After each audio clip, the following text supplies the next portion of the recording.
Selamat datang semuanya.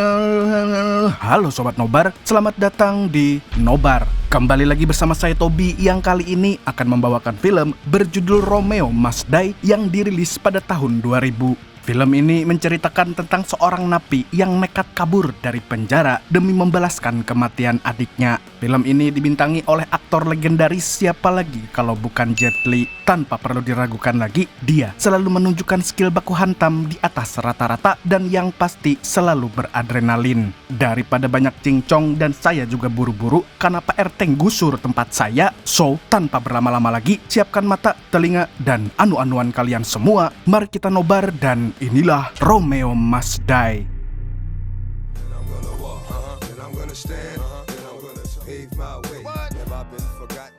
Di sebuah klub malam kita diperkenalkan dengan seorang anak bos gangster bernama Po. Diketahui bahwa ayahnya adalah pemimpin triad yang sangat ditakuti dan gengnya telah menguasai banyak wilayah di Amerika. Namun entah kenapa Po justru diusir oleh pemilik klub malam tersebut. Padahal Po sedang bersantuy bersama para janda kembang.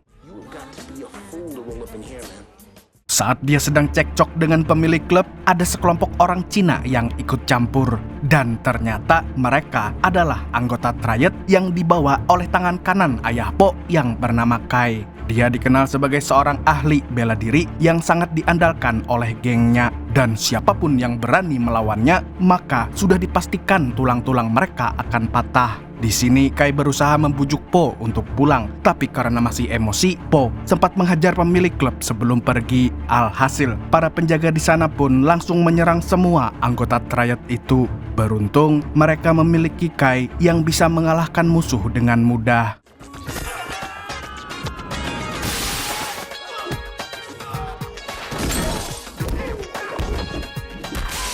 Ketika Kai hampir menghabisi para jamet, tiba-tiba pertarungan ini dihentikan oleh seorang mafia kulit hitam yang memiliki saham di klub tersebut. Karena tidak mau memperbesar masalah, akhirnya Kai dan anak buahnya memilih pergi dari sana.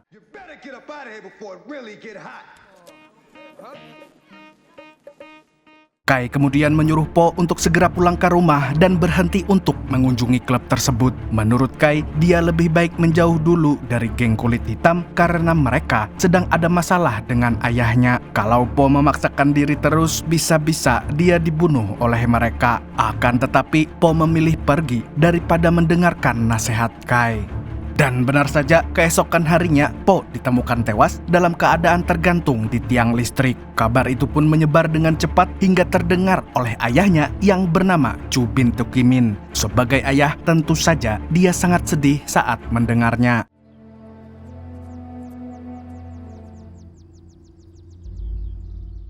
Selain itu, kabar kematian Po juga sudah sampai ke telinga mafia bernama Isak atau yang biasa dipanggil dengan Samidi. Sama seperti Tukimin, dia juga merupakan orang yang sangat berkuasa. Samidi lalu meminta anak buahnya untuk mencari tahu tentang pembunuhan tersebut karena dia tidak mau dituduh sebagai pelaku. Kemudian kita diperkenalkan dengan seorang mantan polisi bernama Han yang sekarang dipenjara di Hong Kong. Dia adalah anak sulung dari Tukimin yang terkenal sebagai ahli bela diri. Meskipun pernah menjadi polisi, tapi jiwa-jiwa brutalnya tidak pernah hilang karena dia dididik oleh para gangster. Bisa dibilang dia justru lebih beringas daripada anak buah ayahnya. Terbukti ketika dia mendapatkan kabar kematian Po yang merupakan adik satu-satunya. Han langsung mengamuk dan melampiaskan kemarahannya dengan menghajar para sipir. Akibatnya, sipir yang lain pun berdatangan untuk menyeret Han masuk ruang isolasi. Di sana mereka menggantungnya secara terbalik dan hendak menyiksanya sebagai hukuman. Tapi tiba-tiba Han menyerang mereka dengan sangat brutal. Walaupun dalam kondisi tergantung, namun dia berhasil melumpuhkan para sipir tersebut.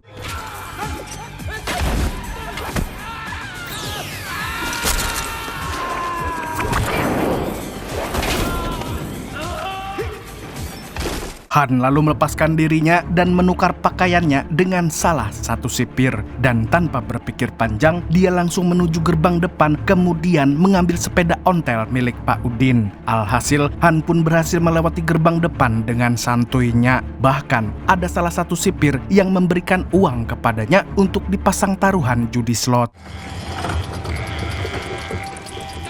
Di waktu yang sama, Samidi dan anak buahnya menemui Tukimin untuk memberikan bunga dan ucapan bela sungkawa. Di sini dia berjanji untuk mencari tahu pembunuh Po secepatnya dan bisnis antara dua geng ini akan tetap berlanjut. Tapi setelah itu, Samidi menyuruh anak buahnya yang bernama Mac bin Paijo untuk mengerahkan pengawal yang bisa menjaga kedua anaknya. Walaupun Tukimin terlihat tenang, tapi Samidi takut kalau para Triad akan menyerang keluarganya secara tiba-tiba. Samidi mempercayakan hal ini kepada Paijo karena dia adalah orang yang paling bisa diandalkan.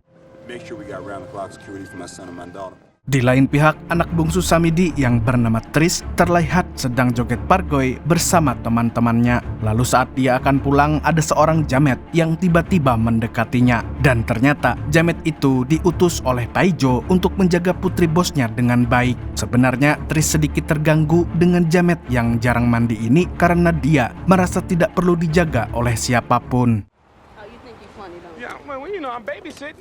Bersamaan dengan itu, ada seorang mafia kelas teri yang sedang cukur sambil membicarakan tetangganya yang baru saja menjanda. Kemudian ada seorang kang paket yang mengantarkan hadiah misterius. Tapi ternyata isinya adalah sebuah bom. Alhasil, tempat cukur itu pun hancur seketika. Pada saat bom itu meledak, Han baru saja tiba di Amerika. Dia lantas memberi beberapa peralatan di warung kelontong. Setelahnya, dia berniat untuk mengunjungi apartemen milik Po dan akan segera menyelidiki kematian adiknya tersebut. Akan tetapi, sopir taksi yang baru saja berhenti tidak mau memberi tumpangan karena dia kebelet ngising. Alhasil, Han pun membajak mobilnya diam-diam. Di seberang jalan ada Tris yang sedang berada di toko DVD. Tris lalu diam-diam keluar dari toko tersebut mumpung pengawalnya sedang lengah. Tanpa pikir panjang, dia langsung masuk ke dalam taksi yang dibajak oleh Han. Awalnya Han tidak mau mengantarkannya, tapi Tris terlihat sedang menghindari seseorang. Karena kasihan, dia pun akhirnya tancap gas. Di tengah perjalanan, Tris terkaget-kaget dengan skill ugal-ugalan Han yang sama sekali tidak pantas untuk menjadi sopir taksi. Dan setelah melihat kartu nama di dashboard, Tris pun tahu kalau mobil ini adalah hasil curian. Meskipun begitu, dia tidak punya prasangka buruk kepada Han. Apalagi pria itu terlihat mirip Babang Tampan. Jadi tidak mungkin orang seperti Han akan menyakitinya. Dan benar saja, Han mengantarkannya dengan aman. You drive like shit.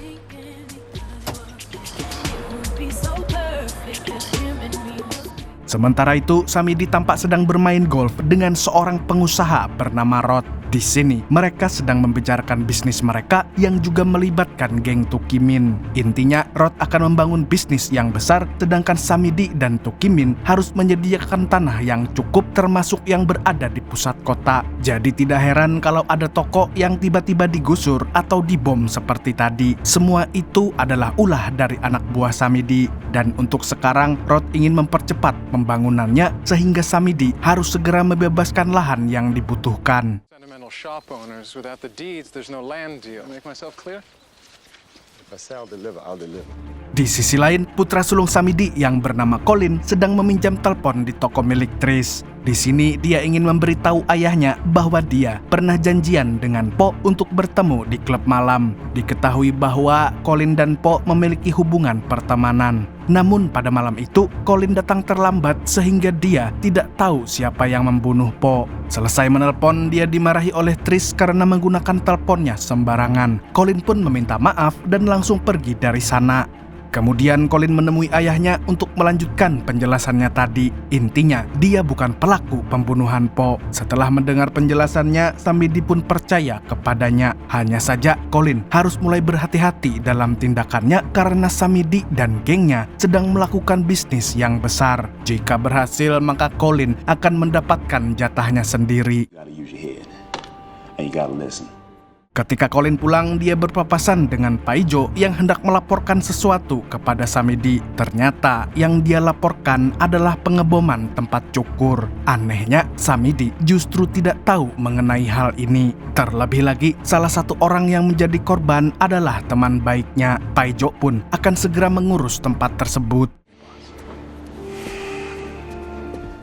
Sebelum itu, dia menemui Tris yang sedang makan nasi padang. Sebagai orang kepercayaan Samedi, Paijo memperingatkan agar Tris tidak bertingkah macam-macam karena situasi dan kondisi saat ini sedang berbahaya. Paijo mengatakan kalau Samedi sangat khawatir dengan keselamatan Tris. Oleh karena itu, Paijo meminta agar dia mau dikawal oleh para jamet. Paijo bahkan terpaksa membentaknya supaya Tris menganggapnya serius.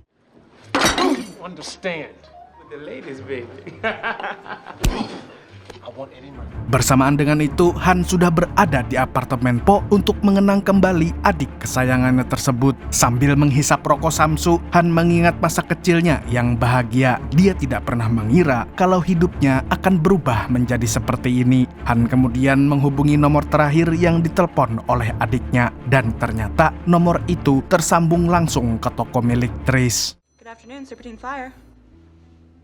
Tanpa berlama-lama, Han segera mengawasi toko tersebut. Dia lalu melihat Tris keluar dari sana. Han kemudian membuntutinya sampai ke rumah. Tentu saja Tris sangat terkejut dengan kehadiran Han. Sebelum Tris lapor polisi, Han langsung memberitahu maksud dan tujuannya. Dia mengatakan kalau nomor terakhir yang dihubungi oleh mendiang adiknya adalah nomor toko milik Tris. Mendengar itu, Tris menduga bahwa yang dihubungi oleh Po adalah Colin karena jamet itu sering meminjam telepon di tokonya. Saat sedang mengobrol, tiba-tiba para pengawal Tris pun muncul. Han pun mengaku sebagai driver Gojek yang baru saja mengantarkan soto kudus untuk Tris. Tapi dia ketahuan bohong karena tidak ada soto di sana. Alhasil, para jamet pun langsung menghajar Han.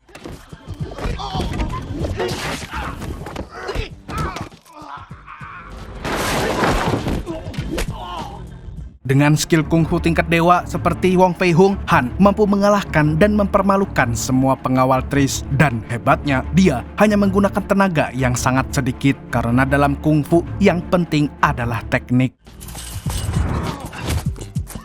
Setelahnya, Han membajak mobil para jamet untuk pergi ke rumah ayahnya. Setibanya di sana, para Triad sedang melakukan upacara penghormatan untuk Po. Han pun hanya bisa memandangnya dari kejauhan. Walaupun begitu, Kai dan Tukimin tetap bisa melihatnya. Setelah upacara selesai, Han menemui Tukimin di dalam rumah. Namun, dia tidak terlihat senang ketika melihat wajah ayahnya tersebut.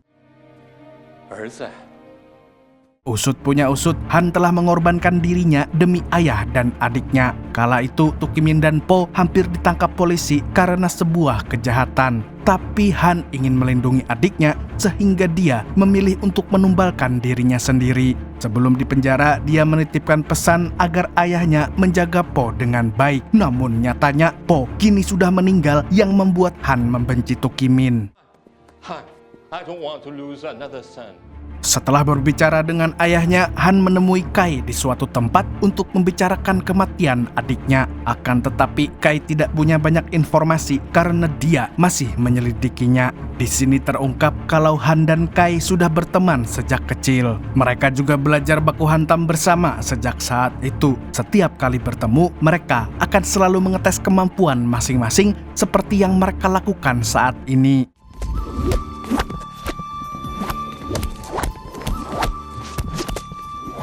Keesokan harinya, Han kembali menemui Tris yang sedang membagikan es krim gratis kepada para bocil. Paijo CS pun melihatnya dari kejauhan. Paijo mengira kalau Han adalah teman Tris, jadi dia mengajaknya untuk bermain American football yang merupakan olahraga baku hantam berkedok lemparan bola. Tentu saja momen ini dimanfaatkan oleh para pengawal Tris untuk membalas dendam. Alhasil, Han pun digeprek oleh mereka. Tidak terima dengan kelakuan para jamet, akhirnya Han memutuskan untuk menggunakan teknik kungfu dalam olahraga ini sampai dia memenangkannya.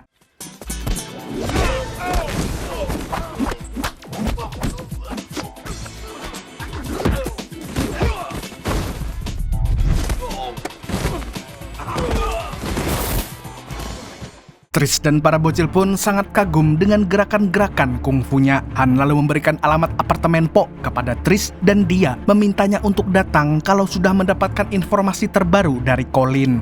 Malam harinya, Colin dan pacarnya sedang teler karena kebanyakan minum air kobokan. Mereka lalu kedatangan tamu misterius yang menekan bel apartemen berkali-kali. Dan saat pintunya dibuka, tiba-tiba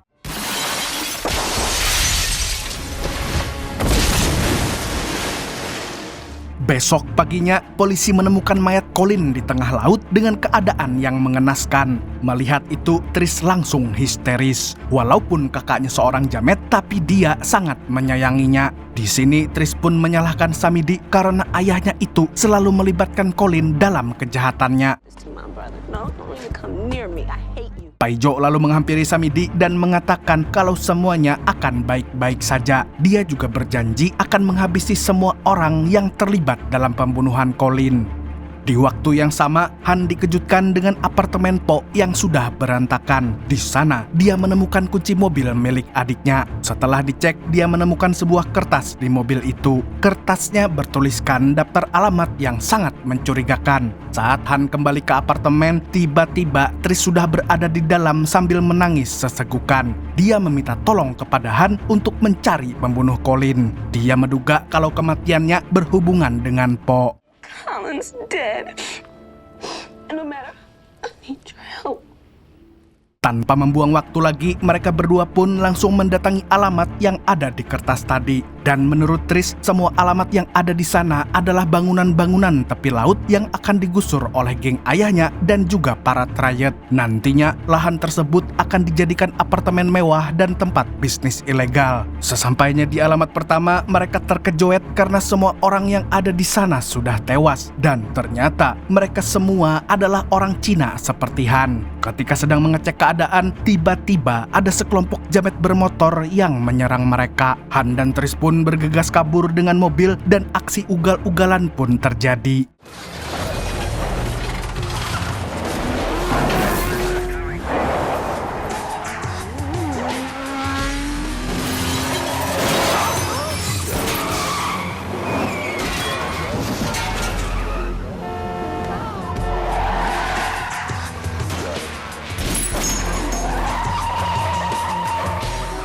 Singkat cerita, para jamet itu pun hanya tersisa satu orang karena yang lain tumbang di tengah jalan. Han lalu menggiringnya ke sebuah tempat yang sepi untuk berbaku hantam dengan brutal. Tapi ternyata jamet itu adalah seorang wanita Cina. Sebagai seorang pria pengguna Samsu, tentu saja Han tidak berani memukul wanita. Oleh karena itu, dia pun menggunakan tubuh Tris untuk mengalahkannya. Dan berkat kerjasama yang sangat epik, mereka pun berhasil mematahkan tulang punggung lawan hingga dia tewas.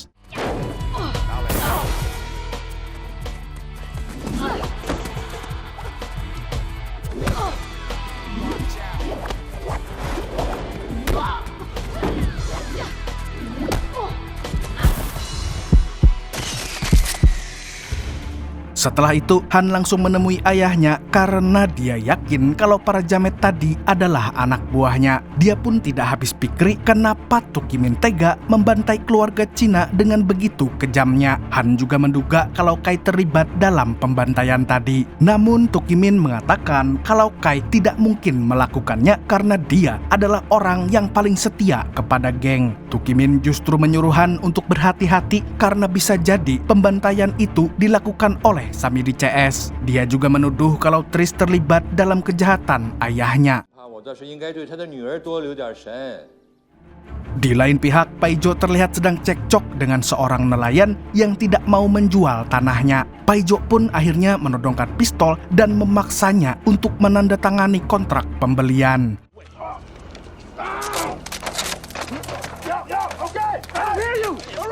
Nelayan tadi pun terpaksa menandatangani kontraknya. Tentu saja bukan karena diancam, tapi karena mulut Paijo yang bau jengkol. Bersamaan dengan itu, Kai dan anak buahnya sedang berada di sebuah dermaga untuk menemui aliansi mereka. Aliansi ini masih memiliki hubungan dengan orang Cina yang tadi dibantai. Mereka berniat untuk membalaskan dendamnya. Mendengar itu, tiba-tiba Kai menghabisi mereka dengan sangat kejam.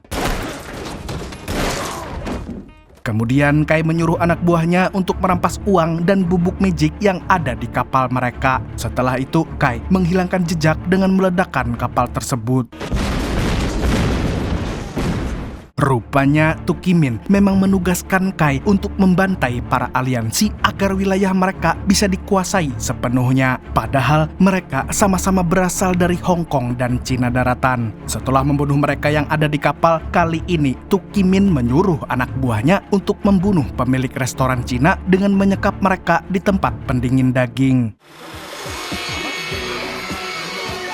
Keesokan harinya, Samidi menjemput Tris di rumahnya. Dia ingin mengantarkan putrinya ke tempat yang lebih aman. Tanpa sadar, Han mengikutinya dari belakang. Dan di tengah perjalanan, Samidi meyakinkan Tris bahwa dia tidak ada hubungannya dengan kematian Colin. Dia justru menuduh Tukimin CS sebagai dalang dari pembunuhan tersebut. Oleh karena itu, dia melarang Tris untuk bergaul dengan Han. Singkat cerita, mereka pun sampai di rumah aman. Untuk sementara waktu, Tris akan tinggal di sana dan akan dijaga oleh para pengawal.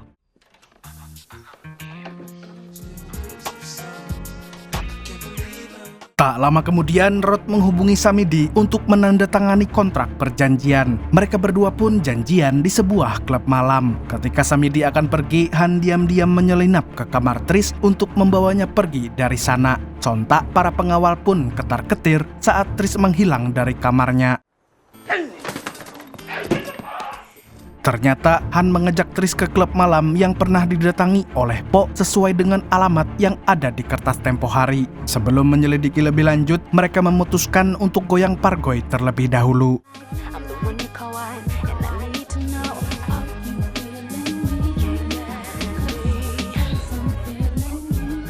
Tak lama kemudian, pemilik klub mendatangi Han dan Tris. Dia meminta Tris untuk membujuk ayahnya yang ingin merebut klub malamnya. Padahal bukan Samidi yang ingin merebutnya, melainkan si Jamet Paijo. Dan benar saja, orang itu tiba-tiba muncul sambil menodongkan senjata. Selain itu, dia juga bersikap kasar kepada Tris. Sedangkan Han, dia tidak berkutik karena dikepung oleh para Jamet. Di sini akhirnya terungkap kalau selama ini Paijo telah mengkhianati ayah Tris secara diam-diam karena ingin menguasai bisnis haramnya. Dengan merebut klub malam, maka tujuan Paijo akan segera tercapai. Lalu dengan brutalnya, dia langsung menembak pemilik klub hingga tewas. Setelahnya, Han dan Tris dipisahkan. Han dibawa ke sebuah ruangan oleh anak buah Paijo. Namun mereka salah besar karena tidak mengikat tangan dan kakinya. Mereka mungkin berpikir Han hanyalah tukang martabak pinggir jalan. Dan ketika mereka semua membacot dan mentertawakan, Han tiba-tiba membrutal dan menghajar mereka semua.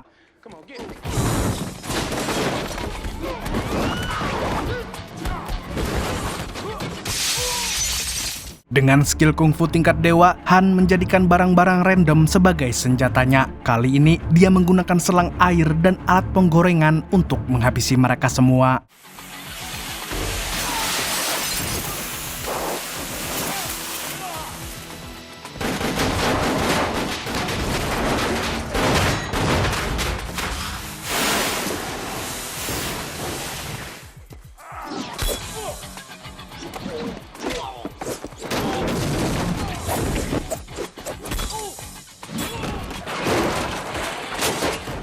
Kemudian Han menyisakan satu orang untuk diinterogasi. Han kemudian menanyakan tentang keberadaan Tris. Jamet itu pun terpaksa memberitahunya karena tidak mau mati. Tapi pada akhirnya Han tetap membunuh Jamet tersebut. Di tempat lain, Rod sedang bertransaksi dengan Tukimin. Dia memberikan uang yang cukup banyak atas penjualan tanah di tepi laut. Sementara itu, Samidi justru menolak pembayaran dari Rod. Dia tidak jadi menjual tanahnya dan memilih untuk membuat kesepakatan baru. Several, in fact. Well, you just got another one. Do you mind if I have a moment? No, you go right ahead. Sontak, hal itu pun membuat Paijo sangat murka padahal dia sudah siap untuk merebut uangnya. Di sini akhirnya Paijo menunjukkan sifat aslinya. Dia juga menyeret Tris ke hadapan Samidi sembari menodongkan pistol ke kepalanya. Paijo juga mengaku telah bekerja sama dengan Tukimin secara diam-diam demi menguasai bisnis Samidi. Tidak hanya itu, dia juga membunuh Colin agar tidak memiliki penghalang lagi. Mendengar pengakuannya, Samidi pun langsung mengamuk dan menghajar si Paijo. Tapi sialnya, dia malah tertembak di bagian perut. Akibat keributan itu, anak buah Roth pun ikut berbaku tembak. Hingga akhirnya, dia mengambil semua dokumen milik Roth lalu pergi begitu saja. Paijo pun langsung mengejarnya karena dia membutuhkan dokumen tersebut untuk menguasai bisnis Samidi. Saat si Jamet sudah pergi, Samidi menyelamatkan anaknya dengan menghabisi antek Paijo. Di lain pihak, Paijo sedang mengejar Roth dan anak buahnya yang kabur naik helikopter. Setelah baku tembak, Paijo akhirnya berhasil menjatuhkan koper mereka. Dia pun langsung mengambil semua dokumennya. Akan tetapi Han muncul di depannya untuk membalaskan dendam adiknya. Paijo pun bingung sendiri karena dia tidak pernah membunuh orang Cina. Dia bahkan mengatakan kalau Tukimin adalah dalang dari semua orang Cina yang mati secara misterius. Paijo kemudian menodongkan pistol karena Han telah lancang kepadanya. Namun tiba-tiba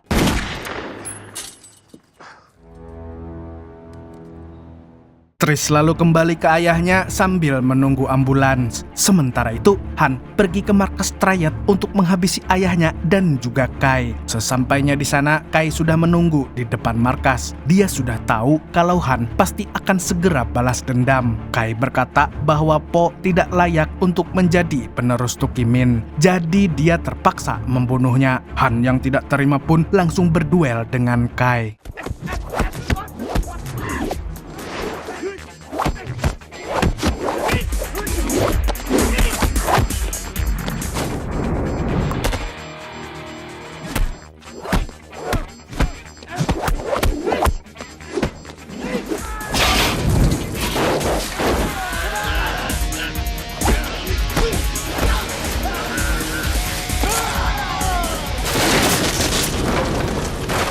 Kali ini Han benar-benar membrutal dan tidak memberi ampun kepadanya. Sampai akhirnya Han mengerahkan jurus peremuk tulang yang membuat Kai tewas seketika.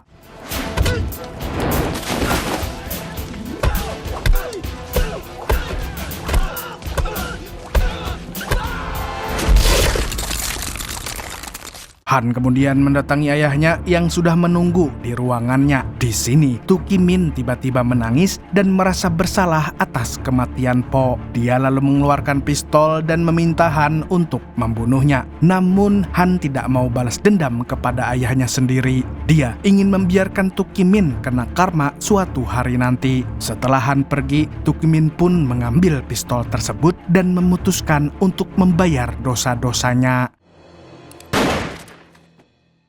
Di akhir film, Tris membawa polisi untuk mengamankan para jamet dan film pun tamat dengan happy ending. Film ini mengajarkan kita bahwa ayah tidak selamanya baik pada keluarga. Ada ayah yang mokondo dan pengangguran, ada juga yang suka main tangan, minta-minta di pinggir jalan. Segitu dulu untuk hari ini. Saya Tobi mewakili pabrik sabun colek mengucapkan sampai jumpa di video selanjutnya dan kamsya. Assalamualaikum warahmatullahi wabarakatuh.